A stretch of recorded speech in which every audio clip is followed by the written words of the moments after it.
Yes, guys, welcome back to another stream. Big up to everyone that was just in the watch along there. Barnsley beating City in the Papa John's 3-1. It wasn't to be for the young lads, although they did do a very, very good job.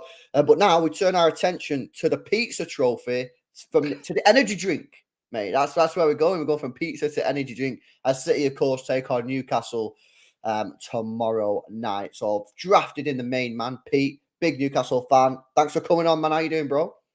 Not too bad at all. Thanks for having me. Talk about the two big guns in the competition tomorrow night. Well, we don't have to talk about these if you don't want to. Come on. Listen, he said it, bro, not me. Listen, talk to me, mate. I mean, you obviously, we've spoken a lot on 12th man. You know, there's a burning desire up in the northeast for Newcastle to win a trophy. You've not won one for so long. You got very, very close last year. And actually, for me, you were the better team in the final, but unfortunately didn't win the trophy. But you've got to balance that with, I say more important because what's more important than the trophy, but in terms of the growth of Newcastle United, in terms of the development, getting better players in, getting in that top 5 again this year, because obviously 5th place this year should get Champions League, getting out that group stage of the Champions League. How does Eddie Howe balance the Carabao Cup with the league, with the Champions League? And as a fan, where are your expectations? If he played a weakened team tomorrow, are you happy with that? Or you want him to go strong? Like, holistically, as a club, where are Newcastle at with this specific trophy? It's a really, really tough situation, LB, with Newcastle at the moment, just because like we had a little taste of it last season. We got to the final, as you said, gutted that we didn't, imprint our force more on the game. I think Man United played us at the wrong time. I think they played us a month before or a month after. I think we'd have turned them over. It was just at the wrong time of the season that we played them. But I think because we've got that taste, I think some Newcastle fans think, let's go on another run again. Can we get there again? Can we try and win it this time? And I think what you're right in what you're saying is it's the balance, how we balance this out and how Eddie Howe makes this work. Because look, we're in the Champions League this season. We want to be doing exactly what you said, and what I've maintained is that we need to maintain our Premier League status in terms of a team that is in at least the top 7, but certainly pushing for Europa and Champions League, and trying to maintain that and make that something that we do every season, because that's the only way we're going to eventually be where we want to be is pushing against you guys right at the top of the table. But we know it's a process, but we need to be in Europe 100% every season to be in a position where we can afford to spend money on players that are going to bring us in to take it to the next level. So it's a really difficult situation. And look, Eddie Howe's already set out his marker a few weeks ago, and he said he wants to be competitive in all 4 competitions. He wants to try and win all 4 competitions. And look, the reality is that, that's not going to happen. But this is why we bought in who we bought in the summer. This is why we bought Harvey Barnes in. This is why we bought and spent the best part of 60 million on 2 fullbacks in, Lewis Hall and Tino Livramento, is that they become part of the squad and part of that rotation. And I think, honestly, as much as I would love to go full strength, as much as I'd love is to really go at Man City, at St. James's Park, at our home ground, under the lights, I do think there will be some changes, because there just has to be.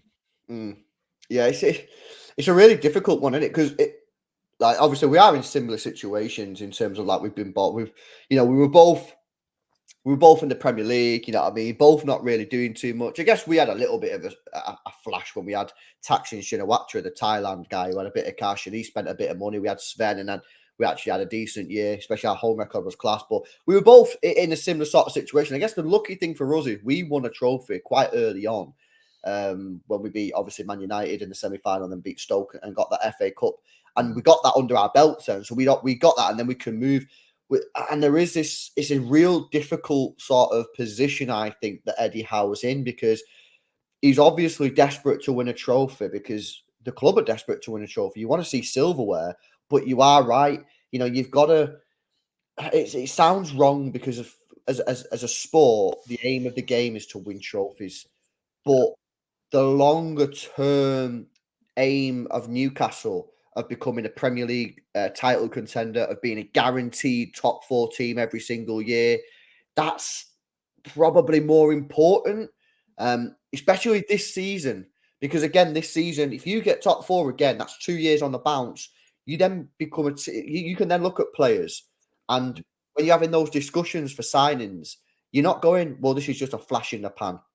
You know what I mean? If you went to sign a player this summer, they could look at it and say, yeah, you're in the Champions League, but is that just a one-off? What happens when Liverpool sort themselves out? What happens when Chelsea sort themselves out? If you're going to players now in the summer, the next summer, and you've got top 4 again, you can say to them, look, we've got Champions League now, 2 years on the bounce, and we're not stopping. You know what I mean? We're continuing to strengthen, and that obviously helps bring in better players, and it just elevates your football club. But getting that trophy is so key. So do you not think then that right now you have the squad to go for all 4? Because you said Eddie Howe says he wants to go for all 4. Do you disagree, or are you with Eddie that you do have the squad to go for all 4? Honestly, no, we're not equipped to go for all four trophies. I don't think we are. Look, Eddie Howe's is an ambitious manager. He wants the lot, and the way in which he sets us up kind of shows that really. 9 times out of 10, but we're not. And to be fair, it doesn't help that we've got injuries at the moment. So a few in the chat have mentioned about Harvey Barnes. It looks like he's broke his metatarsal, and he could be out for months. Eddie Howe confirmed today, so that's a big shame because he would have been a player that probably would have started tomorrow night. But we've had Joe Linton out for a few weeks now. We've had Joe Willock, who's not even done pre-season, and he's still out for another few weeks. That's where you bolster your squad. That's where tomorrow we could have gone, right, we'll give Joe Linton a run out. We'll play Joe Willock. We'll give Harvey Barnes. And actually, the team could look still pretty strong with those players in there. And so at the moment, we're not strong enough to fight on all 4 fronts. And this is where it's kind of like a bit of a tug of war with fans because, as you said, we want a trophy. We want that first trophy under our belts. There's so many of us as Newcastle fans that haven't seen Newcastle win a major trophy. We won the championship and that was all great, but it's not that major trophy that we're looking for. And so we want that first trophy under our belt to give us that confidence to go, you know what, we've got that under our belt. Let's go for the next one. Let's hammer the next one and try and get a bigger and better title under our wing. But it's a really difficult one. I have to be honest. If you ask most Newcastle fans, they'll say the FA Cup. Because Newcastle fans have got this association with the FA Cup. Years back, talking decades back, we've won it a lot of times in a short period of time, and it's something that's close to the club. The FA Cup, we've never won the League Cup, we've never won the Carabao Cup ever in our history. Really? Yeah, we haven't. There's more That's of an mad, affiliation. It's crazy. We've got more of an affiliation with the FA Cup because we've won it quite a number of times than we have the League Cup. So I think if you ask most fans, they would be frustrated. I think if we went out to you boys tomorrow, I think it'd be shit, it's a chance missed. But 24 hours later, they'll be like, okay, back to the Premier League, let's go. If it was the FA Cup, I think there'd be more frustration with that. And I think that's probably the vast majority of the fan base of where we're thinking, what we're kind of thinking right now. I don't know if this is true, but I'm just throwing this out there as a thing as well. Because the Carabao Cup, like the large part of the Carabao Cup is played while the Champions League is on, like the group stage. Because let's be honest, if you get out of the group stage, that's a W for Newcastle, especially with the group that you've got, where it's sort of like, if you get out of if you get knocked out tomorrow, then it's not really that bad. Because as well, when you get to the FA Cup, you'll know whether or not, because obviously the FA Cup doesn't start until 2024, so by then you'll know whether or not you've qualified from the group stages of the Champions League. So if you've not qualified for the group stage of the Champions League and you're out the Carabao, then you can full send the FA Cup and just have the FA Cup and the Premier League. Whereas, obviously, if you get knocked out tomorrow, then you've still got the Champions League. You've only played 1 game, and then you've still got the FA Cup. So it's one of them that, probably, if to be honest, I think City fans will probably have the same reaction. We're in a weird position as a club, a similar position that Liverpool were in when they won it. In that, we've now got the Club World Cup in December, and that clashes with the semi-final of the Carabao Cup. And so the question that you have is, do you go strong tomorrow and risk injury to key players? Like, for example, let's say we play our full strength squad tomorrow against Newcastle. We really want to win this year, and we play Haaland, all them sort of play Alvarez, Foden's, Diaz's, all them sort of players, right? You risk injury for a competition which, unless the FA and Carabao come to some sort of deal with City and move the game, which they're not going to do, you're going to have to play your academy game. You're going to have to play your academy team in the semi-final. You'll probably be knocked out anyway. So what's the point in risking key players tomorrow night for City when you it's unlikely that we're going to be able to win because it clashes with the thing, which is why I just feel that we won't win tomorrow, because I just don't think Pep cares about it. Because what's the point? Because we're gonna get knocked out in the semi-final anyway. Well, and this is the thing. This is where, and I said this to you on the 12th man, is that this is where I'm torn a little bit, because look, we had this before in the build up to when we went to the Etihad for the Premier League game. Oh, we've got all these injuries. We only played 72 hours ago. This, that, and the other. Diaz is out. All these players are out, and then all of a sudden they're in the starting lineup, and you had a good team out that day. It weren't the team that you wanted, but it was a good enough team to win most games of the Premier League, and you deserve to win. So I'm in the mindset where I'm thinking, is this Pep mind games again? Is this, is a Haaland going to be starting in this team? Is a Karl Walker going to be starting? Is a Diaz going to be starting? Edison maybe? Like, come on, like, honestly. To be honest, bro, we'll still have a good team out. I'm not saying that we're going to take a bunch of nobodies. Like, the team that we put out tomorrow will still be very strong. And I guarantee when the team comes out, you'll be like, fucking hell, what was Lewis on about? This team's sick. But it's not going to be like a full strength squad. In fact, let's do the teams. Let's do the teams. Let's bring up the tactical pad, guys, and we can go through the 2-team lineups. Okay, so yeah, I mean, you've weirdly, you've already done this with me this year because we've obviously already played the year. But we'll do City's defense, Newcastle's defense, City's midfield, and then Newcastle's midfield. So Ortega will play. For me, one of the best backup goalkeepers in Europe. I mean, he's fantastic. I mean, I don't know how much you've seen of him, Pete, but he's really, really good. I mean, he single-handedly probably has caused Edison to up his game, because Edison's pulling off saves now that he would never have pulled off last year. And that's because of Ortega, in my opinion, because Ortega's come in. And whilst Ortega's not quite as good as Edison on the ball, he's probably a better shot stopper, truth be told, than Edison. Wow. And if you think, what's Edison's weak game? I mean, if you look at Alisson compared to Edison, Edison's better on the ball, but what sets Alisson above Edison is because he's so good at keeping the ball out of the net.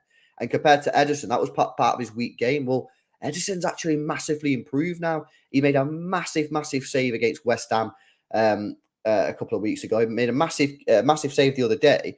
And I think that's due to Ortega. I think Ortega's come in and put the pressure on him there. Is he young? Can you see him as a viable replacement? I don't know. No, he's not. He's not young. He's not old. I think he's like 30 or something. Let me just check. Yeah, he's actually 30 years old. But goalkeeper wise, I mean, there was rumours that Bayern Munich wanted him. Wow. As their number one goalkeeper, because obviously they've got issues with Neuer, and he's German as well, so probably would fit in quite easy. But listen, mate, I promise you this: if Edison ever got injured, I wouldn't be sweating my balls out about Ortega, because he's actually a good goalkeeper. Right, defense. This is where it probably gets a little bit interesting for me then. So I can't see Walker playing. I think Ake starts. I think Rico Lewis. You're putting him centre back. No, I'm just putting the players on the pit. That's the second part. Good, I don't know. Okay. Rico Lewis probably plays. Maybe Gomez plays and Akanji plays. Maybe we'll see this as our back line, which, on the wings, it's not too bad. Maybe Gvardiol could potentially play, and you could put Gomez up there, but I just think you want to rest Gvardiol. I think that's the back line. So the two defenders in the back there are chilling. You know what I mean? But we have not a lot of strength here and physicality down the wings. So if you play your Anthony Gordons, players with power and strength, then that could be real interesting. But what this does give us is, if we do manage to get on the ball, inverted plays from both of the players, and obviously very, very good technically. So Maybe Gvardiol could come in, and maybe we see Gvardiol in the middle here and Ake over here and Gomez maybe not play. But I think if he does want to full rotate and full send a rotational team, I think that's the back line. And the wing areas there scare me a little bit, just because that's, they're not the best defenders in the world. Their game is getting on the ball and moving the ball forward. And of course, we're at St James's Park. We're likely to come under a lot of pressure, so it will be interesting. But I think that's what he'll go with. Interesting. Yeah, it's like I said, it's still a strong team. To be fair, still a really. It is, mate. It is, and you know what? Like I say, Gomez and Rico Lewis are really, really good on the ball. You'll see that tomorrow. It's just defensively, can they cope with the physicality? Like Rico Lewis is decent defending, by the way. He's not a bad defender. It's just he's small. He's like 18. He's only just turned 18, so he's not fully developed. You know what I mean? So that's the only issue. But good on the ball. Happy with it. Akanji can play the ball out from the back. Let's see what happens there. Pete, why don't you take us through your potential back line for tomorrow? Okay, so look, I'm going to give you the team that I think will play, not the team that I want to play. So I think Martin Dubravka will start in goal. I think he'll give Nick Pope the night off. I think he might even give him the night off completely, because I think he might have Karius as his backup goalkeeper on the night. This is where it gets interesting, because the amount of times we've done it on our prediction show that we think certain players are going to get rest and then they never do. I think tomorrow night is the night that it kind of happens. The only one that I would say would definitely play from that back four is Sven Botman. I think Sven Botman will play. I actually think Lewis Hall will play, and he'll give Dan Burn a rest. So Lewis Hall will play. Yeah, will play left. You know what's mad about Lewis Hall? Just quickly, bro. He's played I think 20% of his matches have been against Manchester City or something like that. Yeah. Because he played against us for Chelsea, I think 4 times last year, and then he's going to play again. It's crazy. The guy just plays against City all the time. He's a good player. I like it. That was a good signing, man. That was a cracking signing. It is. He didn't have a pre-season with Chelsea, so that's why we haven't really seen much of him, because Eddie Howe likes to get his players right up to speed before he kind of brings them into the team. And he got his debut against Sheffield United, and he had 10 minutes or so. But I think he might play him in there. And like you said, he's played most of his games against some of the big teams. If it's not he played against us twice last year. He played against you guys 4 times. I think he played against Man United home and away as well. So most of his games have been kind of big games for Chelsea last year. So he's not going to be like starstruck by it, because they're the only games he's really played in. Yeah. So I think it'd be a nice way of kind of introducing him. I think our club captain Jamal Lascelles will play alongside Botman. And I think he might give Fabian Shaw a rest, probably on the bench, but give him a rest. Where would this be here, Lascelles? Botman's our left centre back. Lascelles is our right centre back. So, cool. And this is where the hardest decision of the back four is, because I think Kieran Trippier for me is undroppable, because he's a leader, a mountain of a player. He's been so good for his 3 assists at the weekend, which is just crazy from right back, but he needs a rest at some point, and I think this might be the time. So when you got someone like Tino Livramento at right back to come in, I think he might go with that. So I'm going to go, Tino Livramento. So another great signing, another great signing. And you know what? These are the sort of signings that I think was actually really important for Newcastle to be making, because what's important is to build that squad up and build a squad of players who can compete for places. And I know Trippier's slamming at the moment, so it's going to be difficult for Livramento to push. But Trippier's getting older. Livramento's obviously getting, he's getting more experience. So there will become an inflection point at some point. And you've signed Livramento, you've got Lewis Hall, 2 fantastic young players, players that can grow at Newcastle. And these are the type of players that I think really go under the radar. But when Trippier goes out or gets injured, suspended, Livramento can step in. And I know, obviously, going forward, maybe it's a bit of a drop-off because Trippier's fantastic at that. But it's a great, great option. The same with Hall. I think some fantastic business. And, of course, people will look to the Tonali signing, right? because that's the big name in AC Milan, big money spent. But you look at the players that you're building here with Lewis Hall and Livramento, and I think they've done some fantastic business. And it shows me that whoever's running the show at Newcastle upstairs, doing these signings, it might be Eddie Howe, I don't know. It might be a director of football. They know what they're doing. Dan Ashworth, we plucked Dan Ashworth from Brighton. Brighton's success, a lot of it came down to Dan Ashworth and his vision of how he wanted the club to recruit their players. And this is what he's seeing now. He's brought this to Newcastle. I think the one thing with Newcastle in comparison to Brighton is a lot of Brighton's buys were quite cheap buys, 2-3 million here, 5 million there. Like Eddie Howe and Dan Ashworth together are highlighting good young players, particularly English players, that might cost a little bit, might look like a lot right now. 28 million for Hall after his loan spell, 32 million for Livramento, but they come in and do the job. Like I said, Trippier's 33 now. Like he's not going to be around for too much longer. And if Livramento can hit the ground running, like how much is he going to be worth? Like you know what I mean, in a few years when he's getting regular football. So yes, it's what a lot of Newcastle fans don't realise is that we're trying to build the squad, as you said, to make the squad bigger and stronger so we can compete on fourth fronts. That's what we ultimately want. Yeah, no, completely agree. Okay, let's move it into the midfield. And wow, a rare occurrence this is. But our man, Mr. Calvin Phillips, is going to play tomorrow. Pep Guardiola has already confirmed it in his press conference. And listen, I tell you now, I don't think the guy's good enough for City, but I hope he does well tomorrow. I'm backing him. I'm going to support him, and I hope he has a good game. Because if he has a good game, who knows? Maybe he could be in line to play against Wolves. And if he plays well against Wolves, who knows? Maybe the biggest remontada ever could happen. He'll play in that big game against Arsenal in 2 weeks' time. Unlikely, but we'll see. And I just hope he plays well because he's obviously wanted to stay. He's wanted to fight for his position. And, he's now been given the opportunity. He knows it as well. He's come out this week and said this is the biggest week in his Manchester City career. He's no idiot. And I think for me, regardless of the score tomorrow, he just needs to play well and set a little bit of excitement. It's interesting because I was going to ask you about Phillips. It's interesting you said you don't kind of rate him. I just think he's too slow, Pete. That's my only problem. On the ball, no problem. You know what I mean? Attitude, no problem.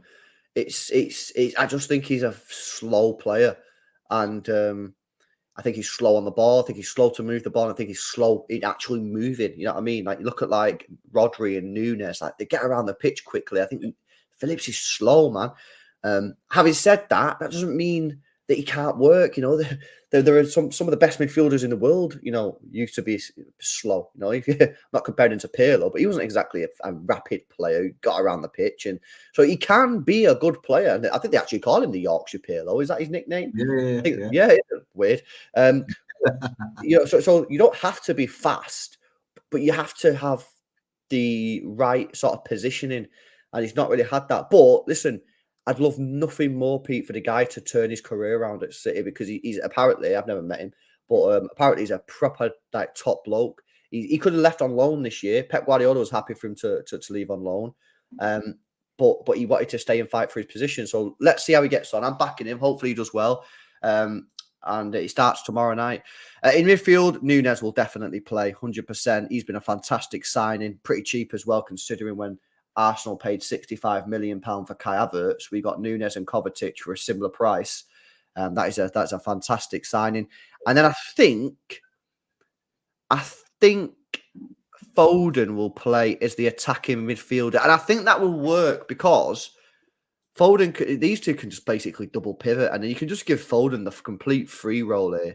And then if Nunes wants to get forward and help out a little bit, but that could help out Calvin Phillips. I really sort of like that formation. So I'm actually going to set it up as a double pivot with Foden because as well, you know, we might see this guy inverting. Who knows? But I'm going to set it up as a double pivot with Nunes coming forward, and then when he goes forward, maybe Gomez or Lewis comes in. But that's how I'm going to set it up for now. So that's going to be my midfield three, bro.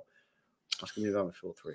Interesting. Okay, so Sandro Tonali will play. How's he got on? Has he impressed you? It's been there's been games he's impressed against Villa. I thought he was very, very good. I thought against AC Milan, he wasn't like that star standout player, but he was assigned a job in stopping Ruben Loftus-Cheek playing. They had a hell of a battle. Anyone that watched the game, they literally kicked chunks out of each other, and I think both went off as subs at the same time because they're both shattered. So, he can do and play a role. Have we seen the best of him yet? Not even 20%. Like, he's still got loads more. And he was honest in his interview before the AC Milan game, is that he did find it difficult to adjust. He said he feels better now, but it was a difficult adjustment period for him. And he was open and honest with that. And I think once the more he settles and the more he gets minutes under his belt, I think the better we're going to see of him. There's all this talk about him and Bruno can't play in the same team. It's all bull. It's all a load of rubbish. Like, they'll be able to play in the team. He just needs to get up to speed and see how we play and the positions that we play. And I think our performances in the last week will tell him, and he'll be able to visually see what it is that this midfield needs to do to be successful. So I think this is a perfect game for him. Coming again, I think Tonali will definitely play. It's a tough one because for me, I would probably play Bruno Guimaraes, but I don't think he's going to play.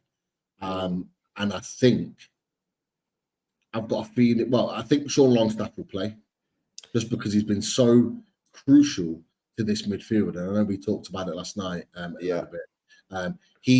He's not anybody's player that they will go out and spend a shed load of money on anywhere in the top 10, 12 positions in the Premier League. Wouldn't look at Sean Longstaff as a viable signing. But for us in our midfield, he is so crucial. And it's been obvious that when he's not been playing, whether it's in injury or fitness, it's made a massive difference to our midfield. It hasn't looked the same. I agree. From what I've seen of Newcastle, I think your team looks better when he's in it. I don't know.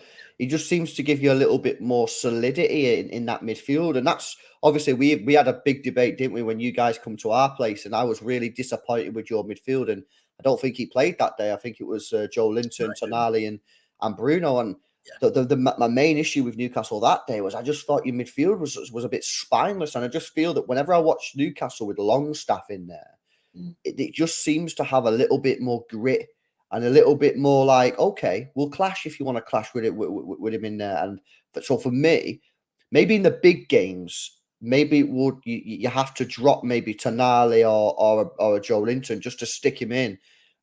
Maybe in the other games, you're at home against like Luton or something like that. I mean, have your more sort of, your Tonalis and your Joe Lintons. But I think Joe Linton, I think Longstaff, I completely agree. I think he's a top player, mate. And you're right, probably top 10, top 12 teams probably wouldn't sign him, but he's doing a great job. I think he's doing a great job for Newcastle. What he does, he allows the other players to go and play their game. So there's no coincidence that since he's come back in the team, Bruno Guimaraes has looked 20 times better as a player in that midfield. And it's almost like he almost says to Bruno, go do what you do, go get the ball and dictate the play, and I'll come and protect things at the back. So when there's a counter-attack, when someone's going down the right or the left, I'll go and cover that position.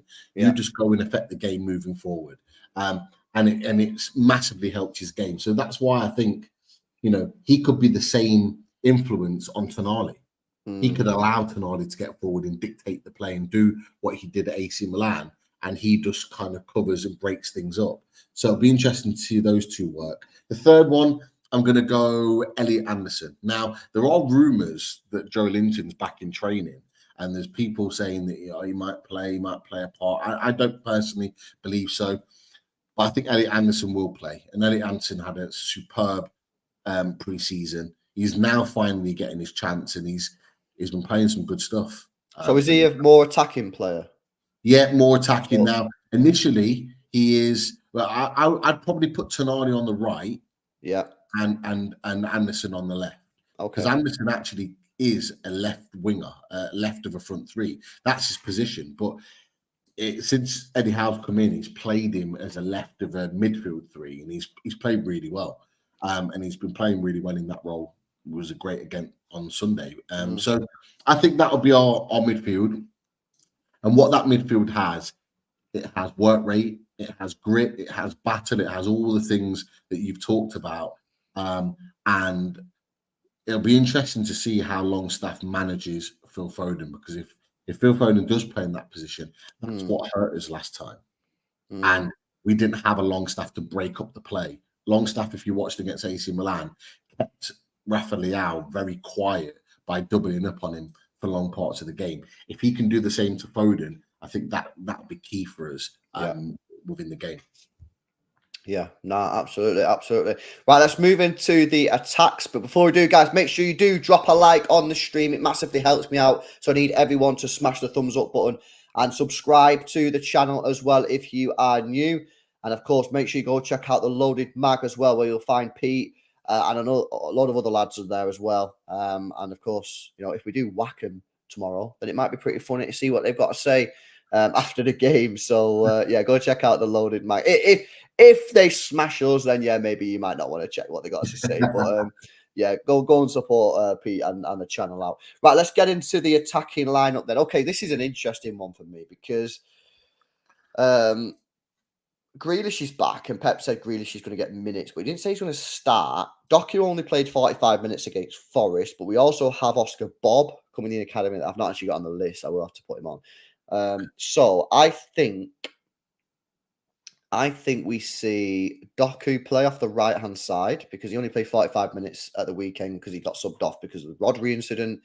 I think we see Grealish. Does Grealish start, though? I don't know. Chat, help me out with this one. Does Grealish start? Well, he's just come back from training. He's been in. How long has he been in training now? Well, he played. Did he come off the bench on Saturday? Yeah, he did. So he's been in training. He must have been in training now. Since maybe Thursday or Wednesday? So it's probably getting on for 3 or 4 training sessions. I reckon I think he has to play. I don't think we've got any options. I think he kind of has to play there. Our lack of strength in the mid, our lack of depth is real showing. And then up top, I think he starts Alvarez, but it wouldn't surprise me. Really wouldn't surprise me if he just fucked it and thought, fuck it, let's play Haaland. But no, I don't think he will. I think he'll play Alvarez, and then I think Oscar Bob will be on the bench. And then what I reckon will happen is, I reckon after about an hour, I reckon Grealish gets subbed off. Doku goes left wing. Oscar Bob comes on the right wing because Grealish has just come back from injury. So I think that's what's going to happen. And to be honest with you, for a team that ain't taking the competition very seriously, I think that's a fucking pretty decent team. Yeah, I think that's a pretty decent team for a team that's not really taking the competition seriously. So I like that. I like Doku on the right. Have you seen much of Doku? He's a great player, mate. I've seen it. I watched quite a bit of the game against West Ham, and he looked good then. He looked really good. He's a super exciting player, so that'll be interesting to see him up against Hall. But yeah, that's the starting 11 that I think we will go for. Like I said, the only option there is if maybe Grealish isn't fully ready for a start, Doku will then play left wing, Oscar Bob right wing. But I don't think he's going to throw Oscar Bob into the cauldron just yet. I reckon he'll be subbed on at some point. But that as a team, really like. It gives balance in the midfield with Núñez and Phillips. You can give Foden the free roll. You've got pace on the right with Doku and control with Grealish on the left-hand side. And, of course, you've got Julian Alvarez up top. So I really like that. I really like that as a team. So, yeah, why don't you take me through your front three? Okay. Obviously, we've got a few injuries at the moment. I don't think Joe Linton's going to be involved. Joe Linton can also play off the left of the front three and scored, I think, 7-8 goals from there last season. But obviously, Barnes is out, so I do think we will go and play Anthony Gordon. I think he would have ideally wanted to have rested him, but I think the way he came on and he was man of the match, he was outstanding. I don't think we could not play him. On the right, this is where I'm not quite sure because Eddie Howe could just go fuck it and just go, you know what, let's play Almiron and let's play him down that side. But I think he might play Murphy. Murphy again, another Longstaff type of player. Nobody would want to sign him. really. No one would really want to take a chance on him. But he has got blistering pace and he's direct. He's got a shot on him. He's a good crosser of the ball. The one thing that Almiron doesn't do is cross the ball. Never crosses the ball. We have the least amount of crosses from the right-hand side probably than any other team in the Premier League because he just doesn't cross, whereas Murphy is more direct. And then, you got a toss-up between Wilson and Isak, but I'm going to go Alexander Isak. Isak was on the bench against Sheffield United, came on and I don't know if you saw his goal, the 8th goal, where he just sat the defender down, just chopped it back inside onto his right and then just tidily into the bottom corner. Great finish. He didn't have his best game at the Etihad. I think he was bullied a little bit. But he also didn't get too much help with like any of the Newcastle play. I felt like he was a bit isolated up there. Like you struggled to get the ball to him, the wingers, the midfielders. So it was a bit of a lone figure, wasn't he? Really? I don't really think it was anything he did from my point of view. I don't think it was like he dropped a stinker. He just didn't really get much service up there, did he? Really? He did. You're absolutely right, and I think Murphy will give you that because Murphy's direct. He'll run down. He's like an old school winger. He'll run down the line and he'll whip the ball in, and he'll put the ball into positions where Alexander Isak wants to be, and that's where I think we could cause some problems down there. So that's my team, and I think you've got players that could potentially come off the bench, the likes of Wilson, the likes of Bruno, and a couple of others that can come and maybe make a difference. The likes of Fabian Shaw, if we need someone that can hold on to the ball. Lascelles is a proper defender. He's big, physical, good in the air, good in the tackle, pretty fast on sprints, but he's not good with the ball at his feet. And that's where Shaw just excels above him. Not as fast as Lascelles, but elegant on the ball and can bring the ball out of play. And I think maybe late on, if we're winning and we just need to control possession, you might well make that switch and just bring him on and try and see out the game. And it's same with Trippier. Livramento can also play on the right-hand side. So it might well be he brings Murphy on. He puts Trippier right back with Livramento just in front of him and has that double defensive solidity where Livramento is the opposite to Trippier because Livramento is direct. He'll run with the ball with pace down the wing and whip the ball in. Trippier is not as fast as him, so Trippier will a little bit like Beckham, like he'll start from deep and he'll whip the ball in from deep. So he's that type of player. But together on that right-hand side, I think they could potentially be a problem. So I do see that potentially happening later on in the game as well. Yeah, no, absolutely. I mean, just on our side, Katie, you are right. Maybe we'll see Gvardiol play Ake left back and Gomez play left wing. That could be something that could be pretty interesting. But listen, I think that despite both managers, that's certainly going to make changes. The teams that we've got on screen should make for a decent game. There's still a lot of quality on the football pitch. And actually, I've got to say, a little bit more confident. A little bit more confident having seen the team that I've managed to. In my head, I was like, the team that's going to go out of the pitch is going to be shocking. And then I actually done it. I've gone, actually, it's not too bad. The wingers scare me. I think this battle here between Rico, Lewis, and Gordon could be quite scary. And anyone, to be honest with you, who's on Gomez, because Gomez just can't really defend. That worries me a little bit. Isak against Akanji here. I mean, Isak's obviously a very good player, but Ake and Akanji are very competent. The thing that actually gets me a little bit excited is this little triangle here between Nunes, Phillips, and Foden. If we do set up in like more of a double pivot and allow Foden to go forward and freely in that midfield role and sort of like David Silva-esque where he just runs in this whole channel, I think that could be super exciting. And obviously the wingers with Doku, Grealish, that is superb. But the main problem for me is our fullbacks. I think Gordon on Lewis, Murphy, or whoever plays on Gomez, that's a worry. What would you say is the most sort of concerning thing for you? I mean, I'm looking at your wing backs. I mean, they're obviously young but promising and not players that you'd be properly concerned about, I'd imagine. I don't know. Yeah, I would say Doku and Lewis Hall, and the only reason I say that is because Lewis Hall hasn't played much football, and so I'll be honest with you, Doku has impressed me more than I thought he would. I thought Doku was going to be he was always a talented boy in France, but there was always an element of he's raw, he's going to take time to develop. He looked further along in his development than I thought he was.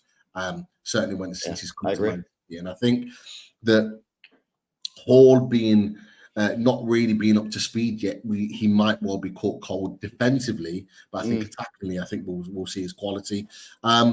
Anywhere where Foden is on your left hand side, in that little pocket, around where Livramento and Lascelles is, that's where I worry. That little area there.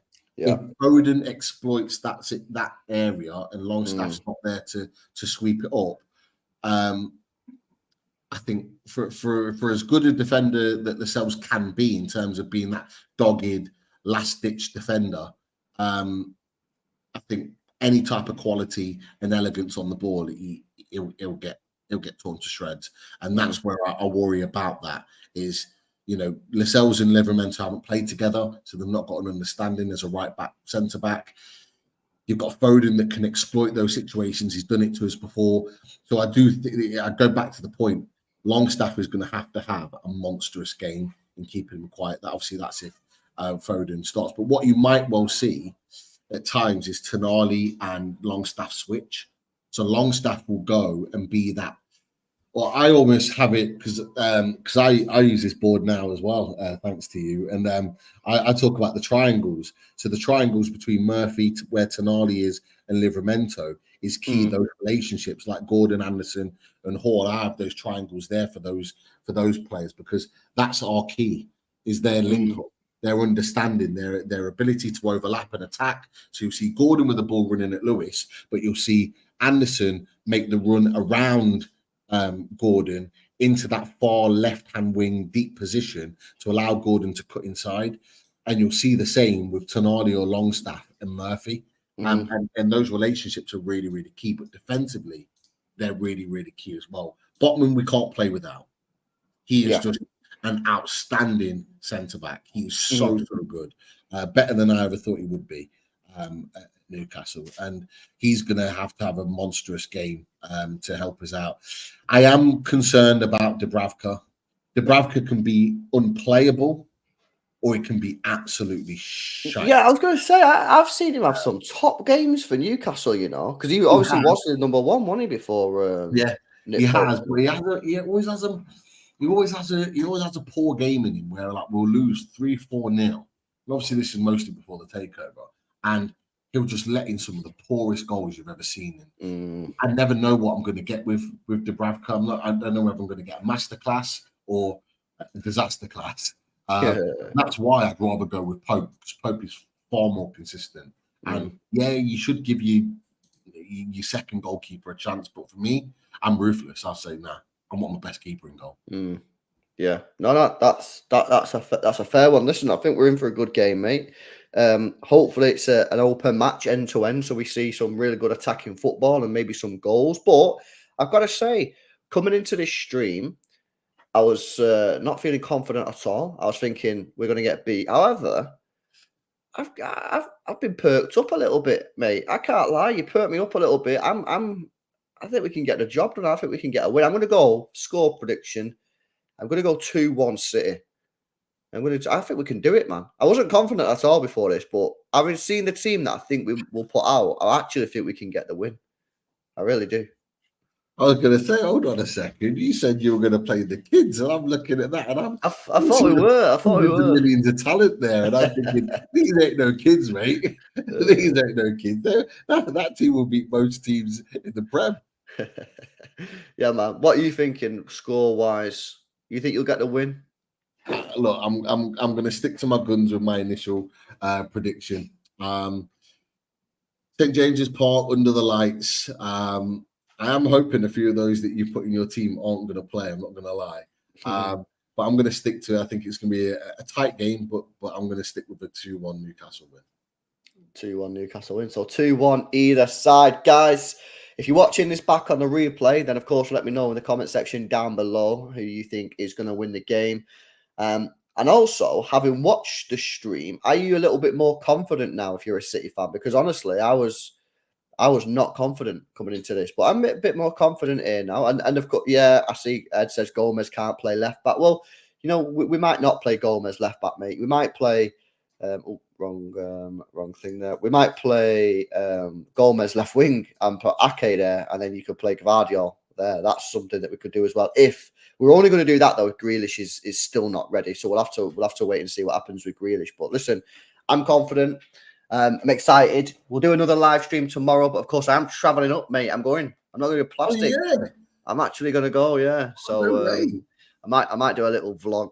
And get a little vlog going. But yeah, I'm looking forward to it, man. But yeah, listen, guys, big up for watching. Hopefully you've enjoyed it. Make sure you drop a like. Pete, thank you as always, mate, for coming on. Pleasure. Massively appreciated. Why don't you just let everyone again know where they can find you, man? Yeah, Loaded Mag NUFC, as you can see. The only Newcastle United YouTube channel to come and watch. Great bunch of lads, just talk general football, got a good community like yourselves in the chat, good questions, good opinions. And we welcome all fans from all clubs. So come and give us a sub. I think we're going to be doing a bit of a watch along actually. So you can either see us celebrate and go absolutely mental or be crying into our pillows, one of the two. But come and join us along. And there you go, man. Always a pleasure, mate. Always a pleasure. And of course, guys, make sure you join me and Pete when we do the Football 12-Man podcast. It's now on Monday night, 7 p.m. And usually there's some fireworks somewhere. And me and you have quite a lot of debates, mate, a lot of disagreements. So it's usually quite funny. But yeah, come and join us on that as well. Football 12-Man podcast. Make sure you subscribe to that. Listen, guys, I'm going to leave you there. Thank you very much for joining us. Make sure you subscribe to the channel. Hit that like button. And I'll catch you tomorrow. See you in a bit.